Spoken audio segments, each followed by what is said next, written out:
Il était important de réunir nos adhérents aujourd'hui sur ce club expert dédié à la facturation électronique parce que les choses changent et quand 30% des recettes fiscales impactées sur le budget de l'État proviennent de la TVA, il est normal que nous, entrepreneurs et entreprises, essayons de comprendre ce qui est en jeu.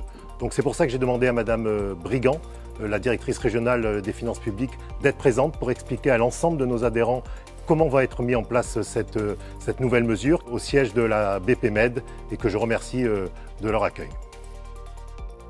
Bonjour, je suis Catherine Brigand, directrice régionale des finances publiques PACA Bouches-du-Rhône. Donc la facturation électronique, c'est une obligation de télétransmission qui va se mettre en place. C'est une mini-révolution, mais qui vient de loin en réalité, pour expliquer que la transmission des factures électroniques, ça n'est pas la transmission d'un PDF, c'est l'organisation d'une transmission modernisée qui fera bien sûr des gains pour les entreprises en termes budgétaires, enfin économiques et financiers, mais également c'est un bénéfice pour l'administration des finances qui, en parallèle, met en place avec la directive européenne qui a été adoptée, ce qu'on appelle le e-reporting, ce qui nous permettra d'avoir des données transmises par voie électronique en matière de TVA. Nous serons bien sûr en soutien total et en renseignement grâce au service des impôts des entreprises qui sont les interlocuteurs naturels des entreprises, quelle que soit leur taille.